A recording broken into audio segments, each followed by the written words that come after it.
बहुत लोग भगवान को मानते हैं, लेकिन कई लोग शैतान में भी विश्वास रखते हैं, क्योंकि जहाँ अच्छाई होती है वहाँ बुराई भी ज़रूर मौजूद होती है। आइए आज की कहानी शुरू करें। पहली बार जब ये घटना मेरे साथ घटी तो मैं अपने बाथरूम के टब में उठा।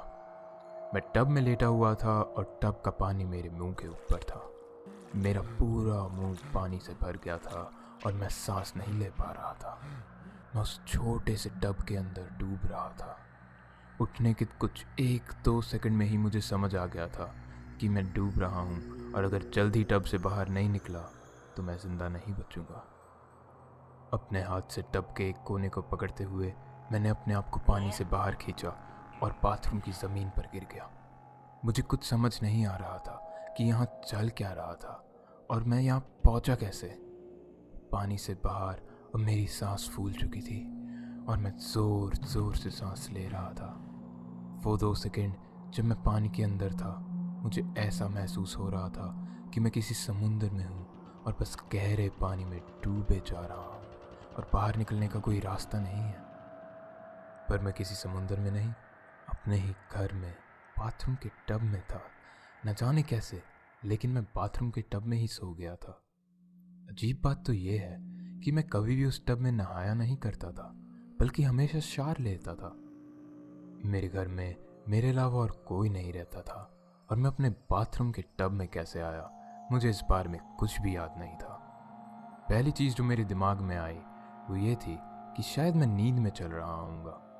बचपन में जब मैं 3-4 साल का था तो मुझे नींद में चलने की बीमारी थी, पर उस समय भी नींद में चलते हुए मैंने सबसे भयानक चीज़ बस यही करी थी कि मैं आधी रात को अपने भाई के कमरे में जाकर चलने लग गया था, जिससे वो काफ़ी डर गया था। अपने बाथरूम के टब तक जाना, टब में पानी भरना और अपने कपड़े उतार कर टब में लेट जाना, मेरा ये सब नींद में चलते हुए करना नामुमकिन था। मैंने अपने कमरे में जाकर टाल से अपने शरीर को पोंछा और अपने कपड़े पहने, लेकिन ये सब करते वक्त भी मैं सिर्फ यही सोच रहा था कि आखिर मैं अपने टब में पहुंचा कैसे। मैंने किचन में जाकर गर्म चाय बनाई और चाय पीते समय शांति से टेबल पर बैठकर सोचा, क्या मैंने ज़्यादा दारू पी ली थी? क्या किसी ने मेरे खाने में कुछ मिला दिया या कुछ और? मुझे घर आकर अपने बेड पर लेटना तो याद था, पर उसके बाद बेड से तब तक का मुझे कुछ भी याद नहीं था।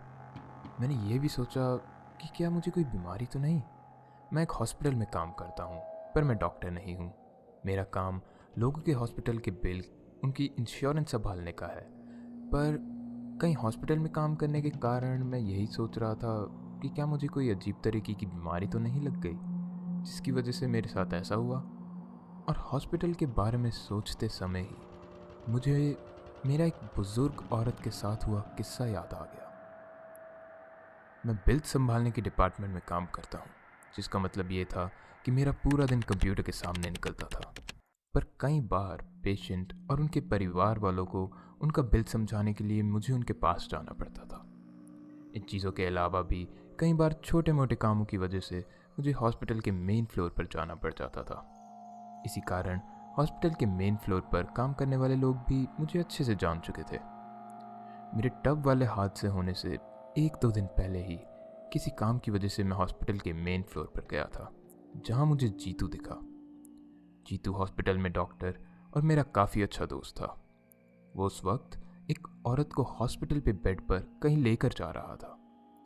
जीतू हमेशा काफ़ी खुश रहता था और उसके चेहरे पर हर वक्त मुस्कान रहती थी, पर पता नहीं क्यों, पर उस दिन वो थोड़ा दुखी लग रहा था। जब मैं उसके पास गया, मुझे देखते ही मेरा हालचाल पूछने लग गया। मैंने भी मुस्कुराते हुए उसे बताया कि मैं बस काफ़ी थक चुका हूँ और घर जाने का इंतज़ार कर रहा हूँ। मैं सोच तो रहा था कि उससे पूछूं कि वो दुखी क्यों है, पर उस औरत के साथ होने के कारण उससे कुछ कहा नहीं। अचानक से बेड पर लेटी उस औरत ने अपना हाथ चादर के अंदर से एक झटके से निकाला और मेरा हाथ बहुत ज़ोर से पकड़ लिया। मैंने नीचे जब उनकी तरफ ध्यान से देखा तो पता चला कि उनको बेड से बांधा हुआ था और न जाने कैसे उन्होंने अपना एक हाथ निकाल लिया था।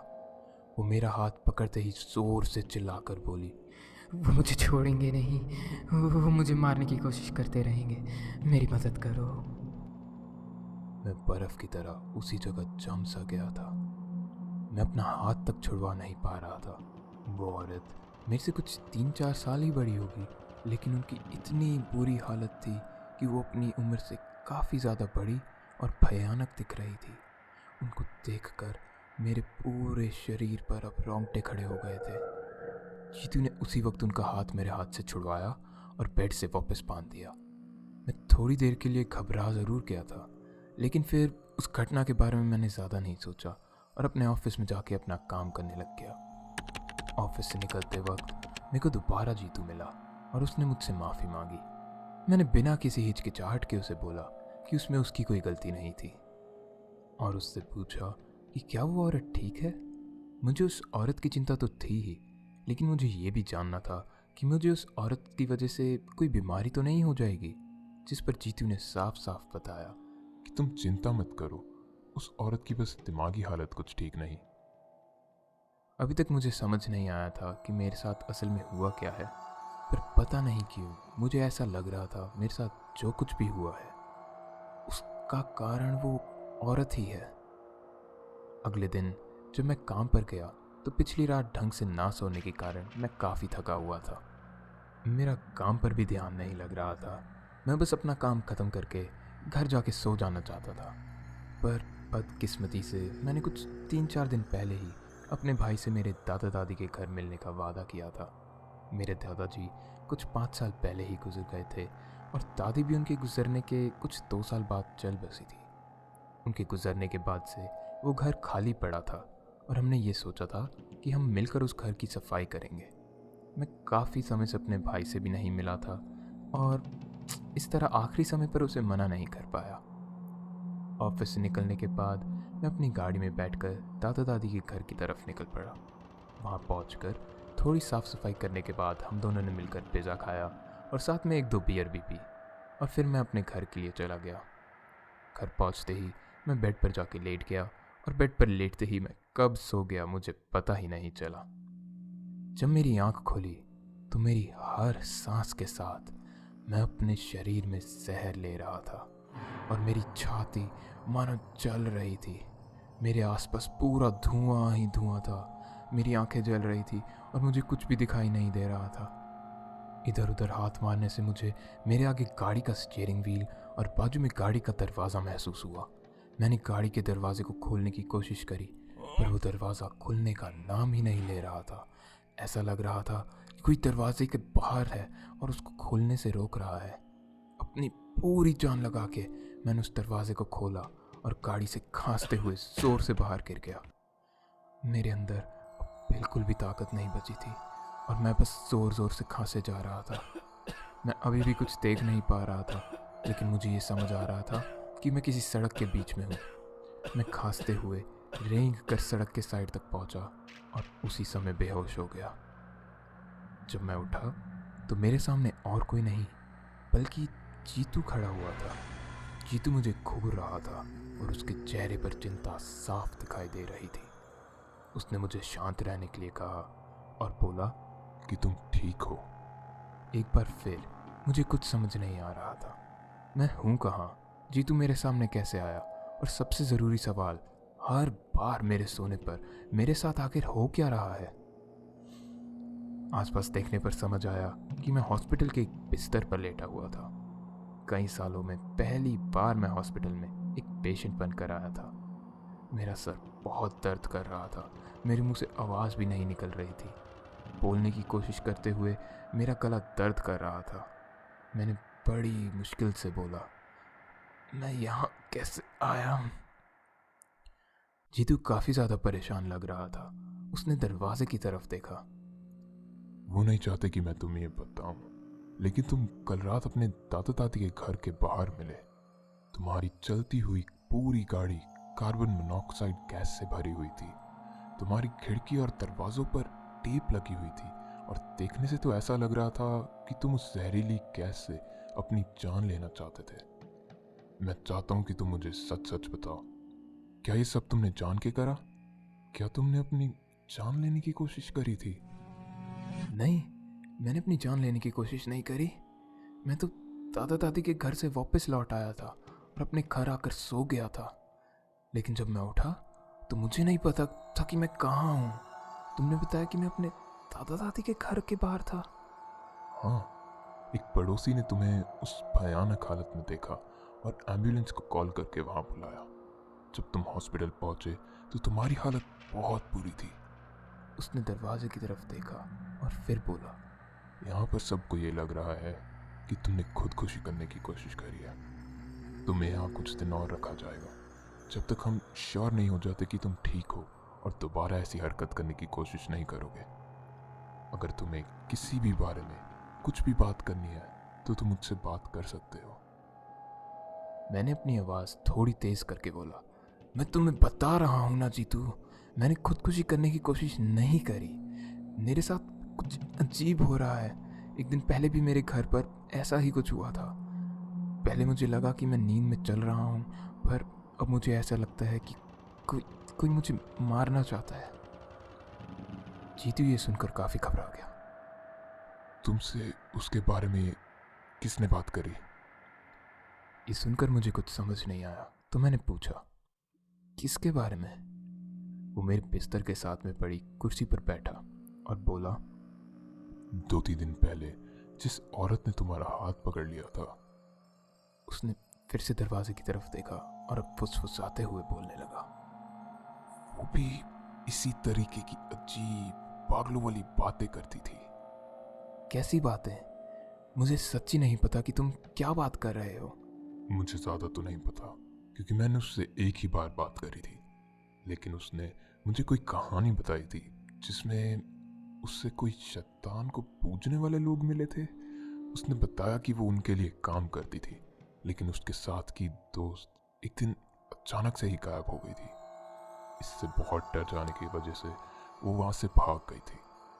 उसके भागने के कुछ दिन बाद से ही जब भी वो सोती थी तो उठते समय वो मरने वाली होती थी, कभी आग में तो कभी पानी में तो कभी कुछ और। देखो, ये सब सुनकर तुम्हारी तबीयत और खराब हो जाएगी, तो इन सब बातों को छोड़ो। नहीं नहीं, मुझे बताओ, मुझे समझना होगा कि मेरे साथ हो क्या रहा है। इसके अलावा बताने के लिए कुछ ज़्यादा है ही नहीं।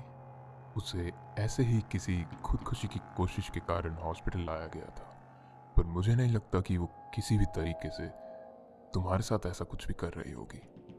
मैंने जवाब में बोला, मुझे नहीं पता वो ये कैसे कर रही है, पर इसमें उसी का किसी ना किसी तरीके से तो हाथ है। मैंने इतना कहा ही था जब जीतू ने कहा, वो मर चुकी है। जिस दिन उसने तुम्हारा हाथ पकड़ा था उसके अगले दिन ही उसने अपने हॉस्पिटल के कमरे में अपने ही कपड़ों से अपना गला दबा दिया। ऐसा कैसे हुआ मुझे नहीं पता। अपना गला अपने हाथों से दबा लेना कैसे संभव है मुझे नहीं पता। हमें पढ़ाया गया था कि ऐसा कोशिश करने पर सांस ना आने की वजह से इंसान बेहोश हो जाता है और बेहोशी में वो खुद सांस लेने लगता है। वो मेरे थोड़े और पास आया और बोला, देखो, ये सब बताने के लिए मेरी नौकरी में से छिन सकती है, तो किसी को भी मत बताना कि मैंने तुम्हें ये सब बताया है। अब जीतू खड़ा हुआ और बोला, मैं कुछ देर में वापस आता हूँ, तुम अपना ध्यान रखो। मैंने अगले 2 दिन हॉस्पिटल में ही बिताए।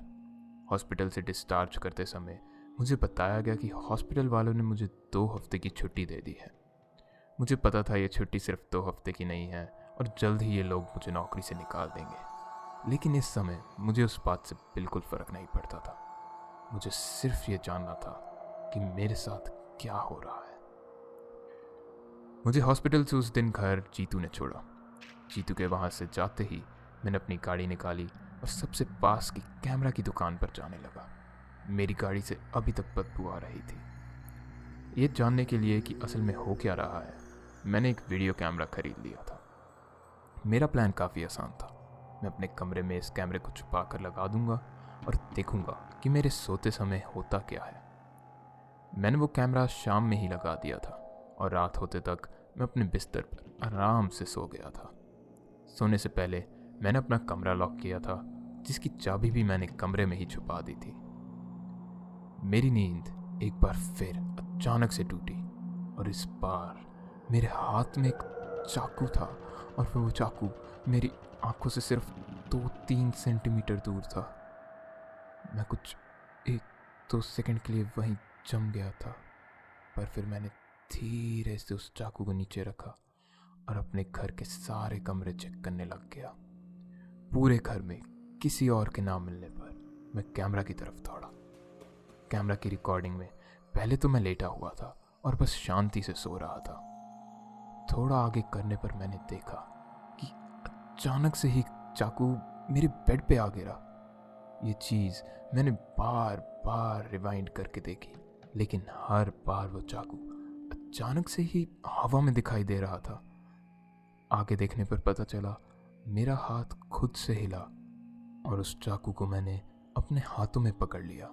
पर ऐसा लग रहा था कि वहाँ कोई है जिसने मेरा हाथ पकड़कर मेरे हाथ में वो चाकू रखा और मेरी उंगलियों को मोड़कर बस उस चाकू को पकड़ा दिया था। रिकॉर्डिंग में इसके बाद उस चाकू को मैं बस बेड पर बार बार मारे जा रहा था। रिकॉर्डिंग में मुझे साफ दिखाई दिया कि मेरे बिस्तर की चादर अंदर धंसी हुई थी, जैसे उस पर कोई बैठा हो। वहाँ कोई नहीं था और वो चादर खुद से ही हिल रही थी। अब मैं बहुत डर गया था, लेकिन साथ ही में थोड़ा खुश भी था कि मैं पागल नहीं हूँ और उसका मेरे पास सबूत भी था। आखिरकार मैंने सब कुछ साफ साफ देख लिया था। अब मैं धीरे से हिम्मत करते हुए अपने बिस्तर की तरफ गया, जहाँ मुझसे नींद में ही चाकू बार बार मरवाया गया था।